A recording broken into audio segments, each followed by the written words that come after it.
muzi uwahereye ubwa mbere na mbere acavuga ngo rero narabandikiye imisore kuko mufise inkomezi nzi kunyumva uyu muntu yanditse ikicete yarashatse kurema ibindi vyiyumviro mu rwaruka kandi icyaha ni ikintu kiboneka umuntu yakoze cyavuga ati ndiyakiza n'abantu bambonye rero bavuze n'inkomezi abazi turakwandikiye kugira ngo umenye icyo tukwitezeko naho twogushira kuri portal umenye icyo tukwitezeko tubaze turi ndani turazi ko atawuza kwinjira kuko uwo twasize hajya arafise inkomezi apana zimwemo z'umubiri turiko turavuga iki kintu c'ugwaruka canke imisore ishengero novuga ko 90% tuba twiteze resultat nziza y'ishengero biciye mu gwaruka kuko ni ugwaruka rugifise amaraso ashuje rugifise uyu mwanya wo kuja kurondera hariya na hariya na hariya ko iki jambo ryavuze kuri base bavuga ngo kuko mwamenye uwahereye kera bisubiye ngo base nabantu twiteze kw'ibintu boducira imigani bakatubwira vya bindi na vya bindi mugabo ibintu byose twiteze bishobora kuba fonctionnel kandi bikazanira ingaruka nziza ishengero tuvyiteze mu gwaruka iyo umurongozi atashoboye kuba maso kugira ngo yigishe ica abantu bagomba gukora iyo utigishije wewe hari abandi bantu bigisha kuko novuga ko imitima y'abantu ni nk'indimiro indimiro umuntu ashobora guteramwo urubuto kandi rukamera rwaba rubi canke gwiza urubuto ruramera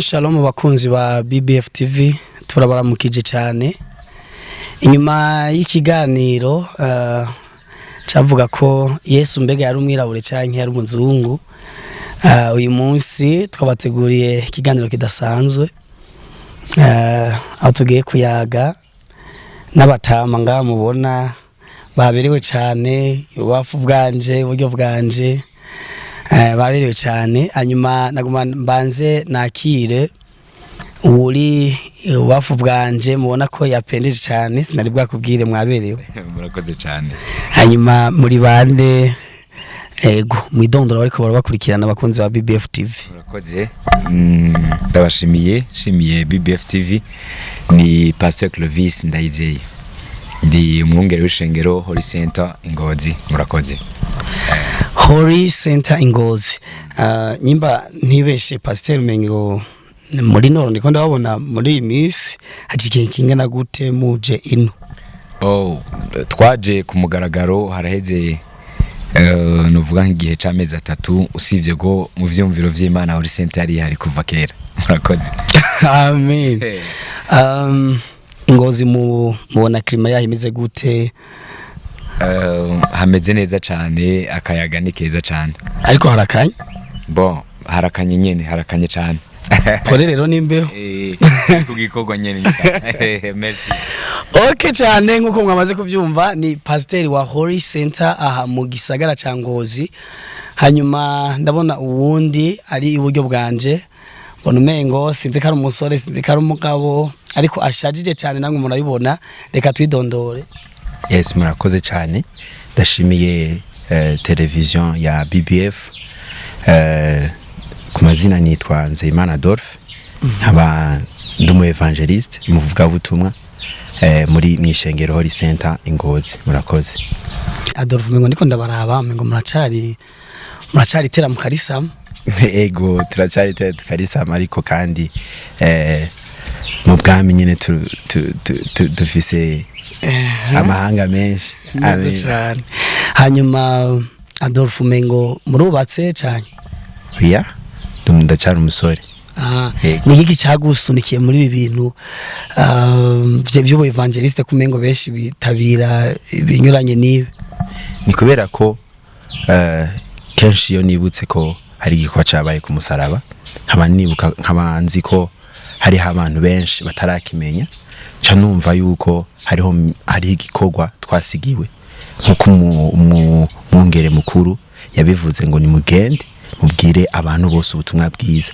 rero nanje narahagurikiye ico gikorwa kugira ngo nkore ico yavuze metre wacu murakoze cyane bakunzi bacu yari intangamarara no yita intangamarara twariko turayaga Abo tuvugana inyuma ya kamera nayo nabibahishije hari uwitwa Belly Boom. Rero uyu munsi ni jewe nakumbure naje kugira ngo dushobore kuyaga n'abatamabona turi kumwe. Hanyuma nagomba ari tuje ku ijambo rero ryatumye uyu munsi dutumira aba bashitsi mubona ngaha mwongere pasiteri. Abantu baripfuza kumenya ni uruhe ruhara rw'urwaruka mw'ishengero. Reka duhere ngaha, ni uruhe ruhara rw'urwaruka mw'ishengero ngerageje kuraba uyu munsi muri rusange. Karibu. Murakoze, kibazo ciza mumbajije. Uruhara rw'urwaruka mw'ishengero, ubwa mbere na mbere ho umuntu yo banza kiyumvira mbega urwaruka muri rusangi abantu baruzi nk'abande, kuko hari gihe umuntu usanga ari karagenda mugabo atazi classe canke umugwi novuga yizimwo, hari mugace usanga iyo atamenye umugwi arimwo ntamenye ico ashobora gukora kuko umugwi arimwo ntawuzi. Rero imbere yuko nishora kuri ico kibazo uruhara rw'urwaruka mw'ishengero, nagira mbanze ntange umuco aho Bibiliya iklasa urwaruka, imisore yiklasa nk'abande. Bibiliya ivuze ku iki? Sinzi ko mwenyemerera tugasoma murongo muri Bibiliya mbere yuko tuvuga ico kintu. Karibu. Jete ca mbere Yohana yanditse ku murongo waho wa kabiri, igice ca kabiri plutôt ku murongo wa 12 gushika kuri 14, avuga ngo ndabandikiye bana bato kuko ivyaha vyanyu mwabihariwe kubw'izina ryiwe. Abaravuga izina rya Yesu. Avuga kuri 13 ngo ndabandikiye base kuko mwamenye uwahereye ubwa mbere na mbere. Aka kantu nshaka tuganira naka, avuga ngo ndabandikiye misore mwumve kuko mwanesheje wa mubi. Kuri 14 avuga ngo narabandikiye. Aha kuri 13 na 12 hariko haravuga umengo ni ibintu ariko arababwira ubunyene. Mugabo kuri 14 yitereye muri kazoza, acavuga ati nk'ibintu yari karavuga muri kahise kugira ngo imisore ihabwe information kanaka. Kuri 14 rero acavuga ngo narabandikiye base kuko muzi uwahereye ubwa mbere na mbere. Acavuga ngo rero narabandikiye imisore kuko mufise inkomezi. Nizi kunyumva. Uyu muntu yanditse ikicete yarashatse kurema ibindi vyiyumviro mu gwaruka. Arababwira ngo narabandikiye. Uhereye hari yavuga ngo ndabandikiye kugira ngo mumenye ko mwanesheje wa mubi. Ubu nahabubwiye ngo ndabandikiye kugira ngo mumenye ko mufise inkomezi mu ijambo ry'Imana. So rero tumaze kumenya iki kintu uca wumva neza ko aho dushobora guklasa ugwaruka. So tumaze kumenya aho turuklasa tuca tumenya n'inshingano turubaza ivyo twogwidegako ni ibihe. Uyu muntu avuze ngo ndabandikiye kugira ngo mumenye ko mufise inkomezi. Ubu rero imisore canke ico novuga ugwaruka n'abantu umaze kumva ngo umuntu umusore uca wiyumvira ibiri nyuma y'umuntu n'umuntu afise inkomezi. Sinzi kuvyumva. Ntabaciriyemwo mwongere pasiteri izi nkomezi bariko baravuga. Umuntu yazivuze ko ibibiri akeje usanga umengo barinjira no mu vy'imwemu, yo bariko avuga inkomezi zo mu buryo bw'umubiri canke zo mu mwemu. Bo hariho ibintu umbajije neza cyane.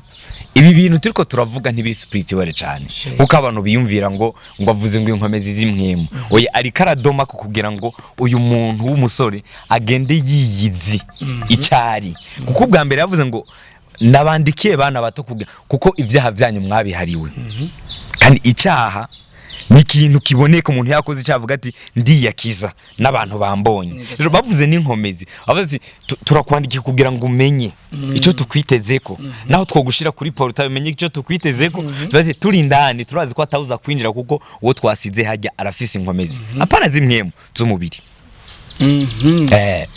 Neza cyane muri make nyimba ntibeshe. Umengo ikintu twiteze mu gwaruka nuko tuzi ko basanzwe bafise inkomezi, inguvu. Izo nguvu none mw'ishengero zokora gute kuko intunganyo y'imirimo nk'akarorero mu gisagara usanga bitandukanye no mu misozi. Mu misozi kenshi burya baraja kurima bakaza gututura ibitoke byo kwishengero, ambe mu bisagara nuyuhe mwimbu twiteze zivuye muri izo nkomezi. Murakoze cyane. Ubundi ishengero turiko turavuga iki kintu c'urwaruka canke imisore, ishengero novuga ko 90% tuba twiteze resultat nziza y'ishengero biciye mu rwaruka, kuko ni urwaruka rugifise amaraso ashushe, rugifise uyu mwanya wo kuja kurondera hariya na hariya na hariya. Ko iki jambo ryavuze kuri base bavuga ngo kuko mwamenye uwahereye kera, bisubiye ngo base n'abantu twiteze kw'ibintu boducira imigani bakatubwira vya bindi na vya bindi, mugabo ibintu byose twiteze bishobora kuba fonctionnel kandi bikazanira ingaruka nziza ishengero, tuvyiteze mu rwaruka. Nico gituma rero urwaruka rutegerezwa kumenya neza aho ruri nico rutegerezwa gukora. Merci.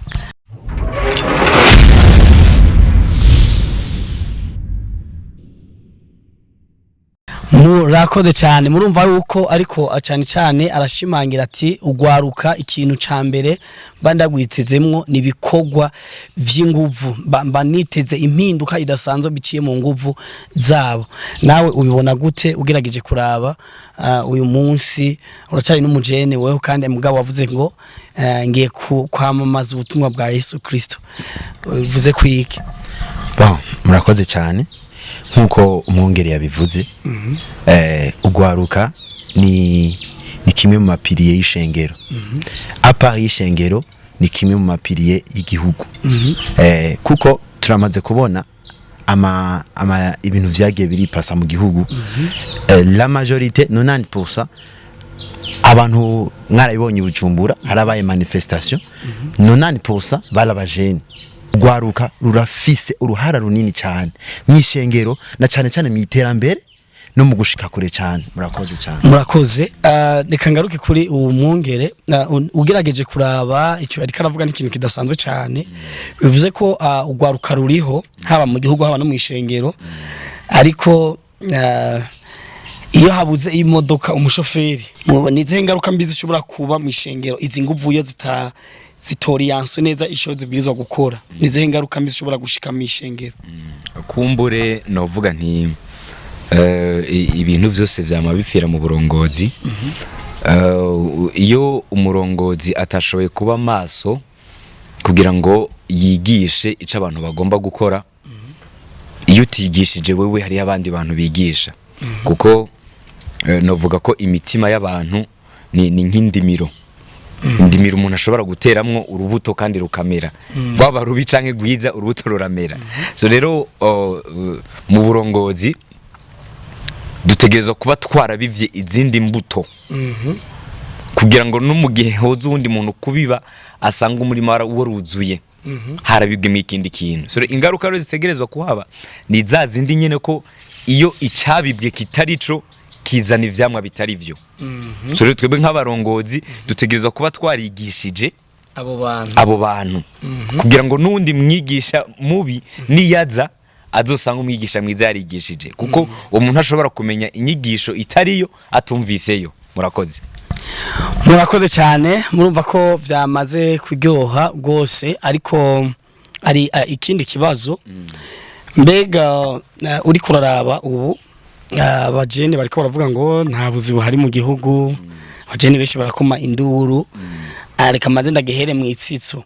Mbe nkawo usanzwe uri umwungere, umujene yitanga mu gihugu c'Imana, reka dufate nko mwigeme, mufise abigeme barenga 200 bafise imyaka 35, hari ico muheza ngo mukore nk'ishengero nk'abavyeyi, ko za nguvu zabo ariko barazikoresha igisabwa.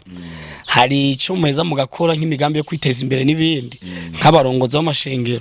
Icambere co novuga ku kintu co gukora, twebwe mwishengero iwacu iyerekwa ryacu rivuga ngo isi ibwiye ubutumwa bwiza, itunze kandi itunganiwe.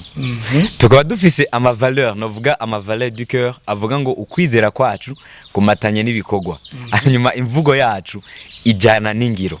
Bizigura iki?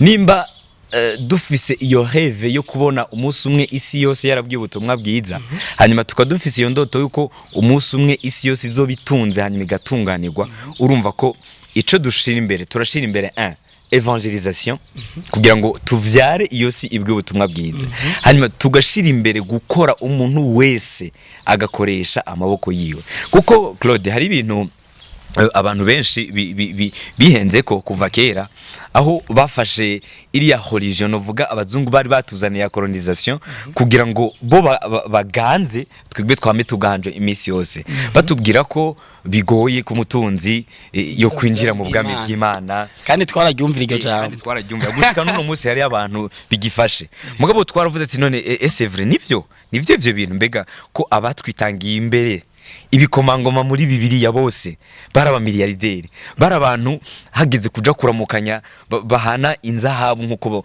bahana igihumbi barabantu hageze kubaka ingoro z'Imana bazubakisha amazahabu mbega aba bantu aya mazahabu nayo batira nayo bakopesha canke vyari biki mugabo twinjiye ibyina muri Bibiliya dusanga aba bantu bose batwitangiye imbere barabantu bakomakomeye cane kandi kugafaranga bagakomera mu mpwemu bagakomera no mu mubiri hanyuma aho nyene ntabaciriyemwo meruka kuronka ubutumwa nyene buvuga ngo muze mutubariza abakozi b'Imana bavuga ngo izi ntumwa za Yesu intumwa za Yesu ngo zari ziraje ushingane n'igikorwa c'Imana gusa ngo ntibagiye muri business abo ngo ntavyo amafaranga bari bitayeho ngo bashora n'ivyabo kugira ngo bashobore gukwiza ubutumwa bwiza kure ariko abakozi b'Imana bubu ngo usanga kenshi bitaye ivy'iterambere gusa nta ivyo navyo bivuze kwiki bo nibaza ko batarasoma neza Bibiliya intumwa ubundi sintumwa kwishengero gusa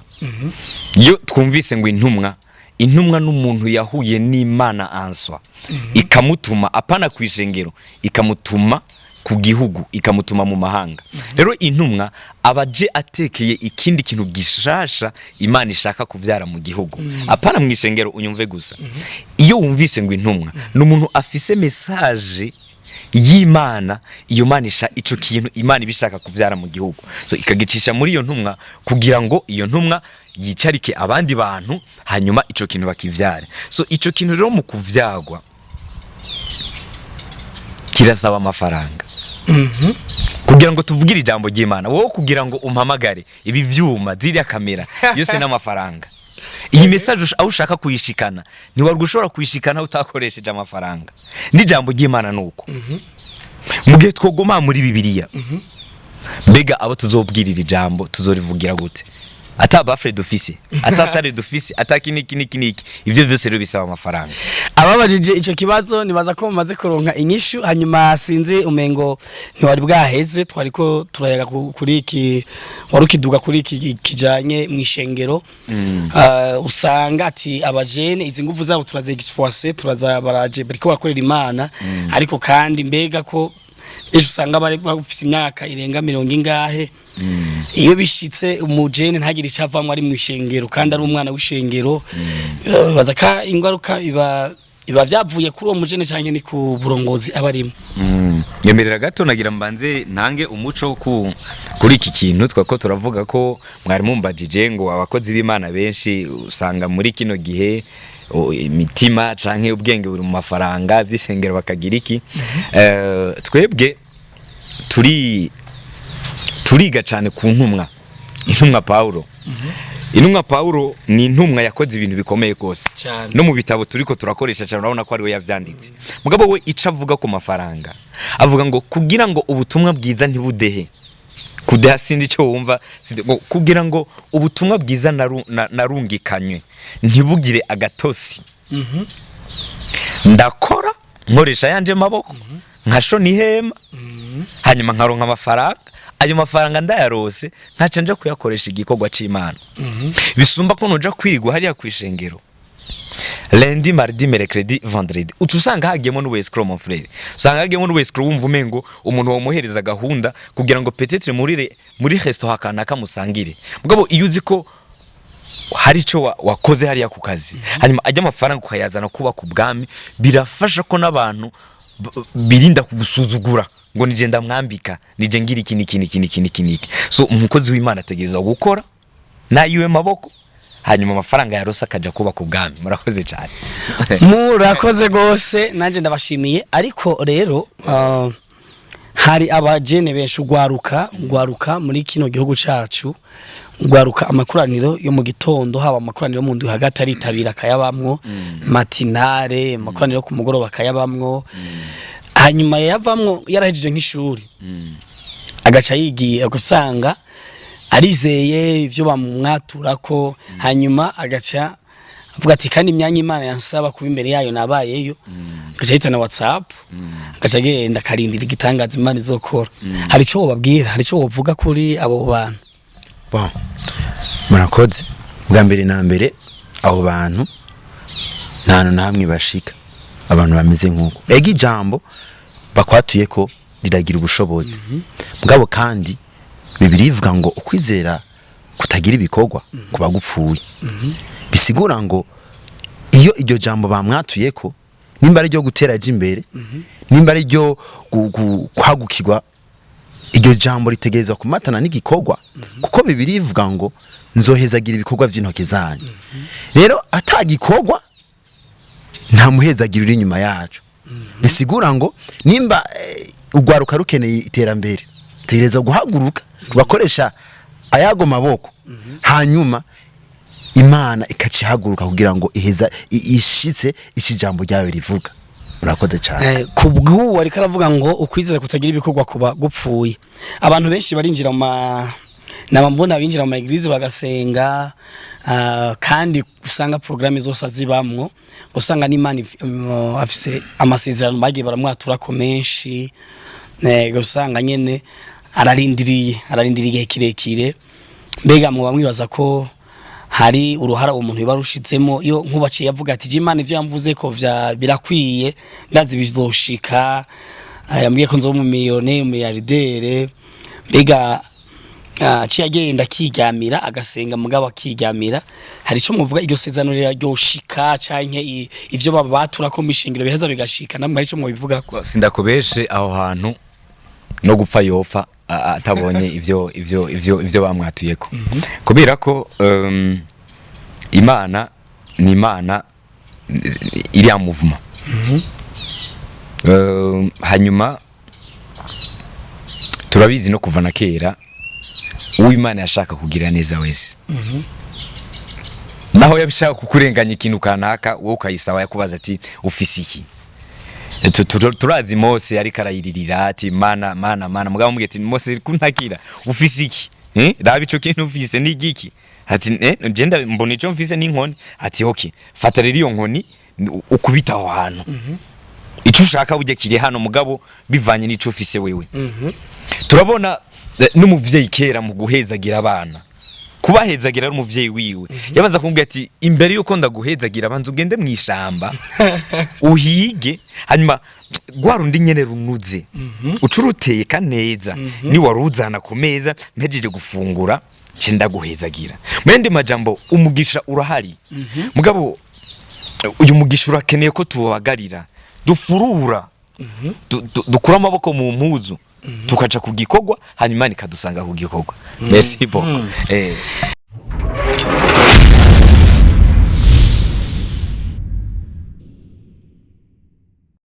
Urakoze cyane. Tukiri ngaha nyene abajene uri kurabiraba mu gihugu cyacu cy'u Burundi, abajene bavuga ngo nta kazi gahari, bigatuma bamwe babadegu, bamwe nabo kwiteguye kugira ubukwe kugira ngo ishingiro ribahezagire n'imigisha y'abavyeyi bayigire bayiceko, bigatuma baca mu nzira z'ibinywabi. Reka nkorishira ijambo, hari ico bivuga ko nk'umwungere? Bo ico no bivuga ko icambere coco ni novuga ubwoba. Hanyuma ahantu hari ubwoba hama hajana n'igihano imisi yose. Yeah. Niko Bibiri ivuga ko ahari ubwoba hama hajana n'igihano. Hanyuma uri mu rukundo rw'Imana nta bwoba buhari. Kuko Imana yo irafise ibintu yateguye kuva kera.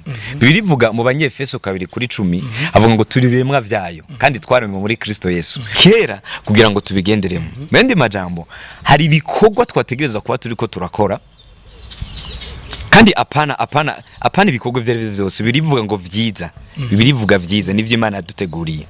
Hanyuma uyu munsi kubera ko bivanye n'inyigisho tuba twararonse, nubwo umuntu umuha umuriyoni arashobora guca gukubita wose ugahera direct nyuma y'imisi 3 majetse wa muriyoni uri hehe nakubwira kuko muriyoni ntiyabonye ingene waje. So ko atabonye ingene waje n'ukugenda ntabibona kuko ntashobora kubikontrola ntavyati. Ya murakoze cyane tugera novuga ngo tugera ku musozo, hanyuma mboneraho kuyagisha uyu nawe umugenzi baraza barahana ijambo, hanyuma mbega urwaruka turabona abahungu bibiri ivuga ba Daniel ba Shadrach ba Daniel n'umuntu afise ico umwami yamugomwe ko gutunganya ivy'igihugu kugira ico intirano aterere igihugu nk'umujene w'iki gihe. Ni gute igihugu cy'u Burundi ufatiye umwaka turi mu 2021 igihugu umujene w'ubuyo gifasha gute? Bon, murakoze cyane. Umujene navuze nkitangura yuko ni pilier, ni kimwe mu mapilier yubatse igihugu, ni kimwe mu mapilier ashobora gufasha igihugu gutera imbere. Rero umbajije ati umujene yofasha igihugu kugira ngo igihugu gitere imbere, ni ukuvuga ngo arabwirizwa kumenya ivyo ashoboye. Nimba ari bisabwa ko aja mu mashuri novuga yo amashuri aya bamuha formation kubumenya keneye kuronka, aragenda muga afise iyerekwa ryo arahantu abona ashaka gushika, na cyane cyane mu gukura amaboko mu mpuzu kugira ngo akore. Benshi baratinya gukora ibintu bahereye hasi. Igihe cyose usanga hariho nabifashe nko barindiriye ngo nkuko umwungeri yabivuze ngo hariho biro kanaka indindiriye. Mugabo ivyo ubu vyaravuye ku cata. Ubu ikintu kigezweho nuko umujene amenya yuko inyishu yiwe ihagaze muri we, hanyuma agakura amaboko mu mpuzu agakora. Hanyuma amaze gukora ategerezwa kwidokimanta, akamenya ako karere yinjiyemo nibiki yokora, nize strategie yokora kugira ngo ashika abandi bashitse. Bibaye na ngombwa arashikiye abo bashitse kure, akabicarika akababaza ati mwabigenjeje gute, niye strategie mwakoresheje kugira ngo mushika neza cyane. Nkimba ntihenze umenga umujene imfatishwe ko bavuga boterera igihugu nyene muri kugukora. Ukiyo mpoze nkishoye ikintu ndatanga tax niyo context mengo nabumvisemo.